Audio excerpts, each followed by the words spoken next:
Every day, around 800 million vehicles use about 7 billion liters of fuel. Keeping gas stations worldwide filled with this flammable liquid is an incredibly complex and potentially dangerous task. But have you ever wondered how gasoline is made? We visited the oil industry in the United States, Texas, to discover how gasoline is produced from crude oil. This is one of the most influential places globally. The U.S. oil industry is located in Texas, where drilling has been taking place since 1894. But it wasn't until 1901 that the oil industry took off, with one extraction company tripling U.S. oil production overnight. Since then, nearly 60 billion barrels of oil have been extracted from Texas, and if oil companies have calculated correctly, there's a reserve of about 10 billion barrels that have yet to be extracted. Crude oil isn't just the main fuel for vehicles, it also provides 50% of the energy we need. Petrochemical derivatives are also essential for most everyday products, such as plastics, tarmac, tires, cosmetics, and pharmaceuticals. This sticky, smelly black liquid is the crude oil, the main raw material for gasoline production. Crude oil is buried deep within the earth.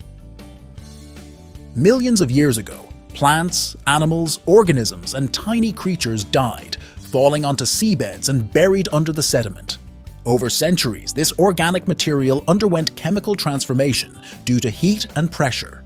Approximately 250 million years later, it has become one of the world's most crucial energy sources. This is Texas's black gold, the finest there is. On this hot and humid morning, the team is starting its work, which involves drilling a new well every month. Over 2,000 new wells are dug in Texas each month, collectively extracting over 900,000 barrels of crude oil per day.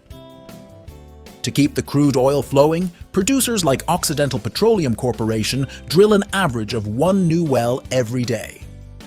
After identifying potential oil and natural gas reservoirs beneath the ground using seismic technology, the drilling site is selected.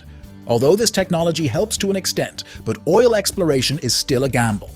If the well is productive, the crude oil goes to the refinery where it's modified to make gasoline, diesel, aviation fuel, and other products. But finding oil and extracting it from the ground is only half the challenge. They also have to reach the oil in this area known as the thermal basin. Crude oil is located at depths of up to 4,000 meters, trapped within rocks that are 542 million years old. To access the oil, enormous engines are used to drive a diamond-tipped drill bit into the ground. However, the friction generates a tremendous amount of heat, so water is continuously pumped under pressure to cool the cutting head. The water then carries the debris to the surface as mud. It's noisy and extremely hazardous work. The drill's pressure must be just right, too little, and it won't cut, too much, and it will break. Also, while drilling, there's a risk of gas emissions that could lead to catastrophic explosions. While drilling, the team must constantly add sections of drill pipe using a 5-ton automatic dual wrench. As the drill bores its way at a rate of 5 meters per hour, this demanding task must be repeated every couple of hours, 24 hours a day. If luck is on their side, they'll strike oil. Initially, the pressure of the trapped oil causes it to flow through small holes into the pipe and up to the surface. But this natural pressure doesn't last forever, so to keep the oil flowing, a plunger pump is used to maintain the flow for deep wells. The circular motion of the engine's flywheel is converted into vertical motion. It acts like a massive metal syringe, drawing oil to the surface. The fluid from each well exits through a pipe, and the pipes from all the wells feed into a main line that leads to a gas removal container. The fluid contains carbon dioxide, hydrogen sulfide, and natural gas, all of which need to be extracted. These pumps are used to collect Texas's black gold, but these oil fields are far from where the oil is needed. So, a series of pumps push the oil into a pipeline for a journey of 1,000 kilometers to its destination. This is the largest oil refinery in the US, with over 8,000 kilometers of metal pipelines covering 10 square kilometers. This plant can refine over 562,000 barrels of crude oil per day. The noise is so loud that the plant's 4,000 workers use over 1 million ear protectors each year. This place is so massive that it not only processes Texas crude oil, but also refines oil from all around the world.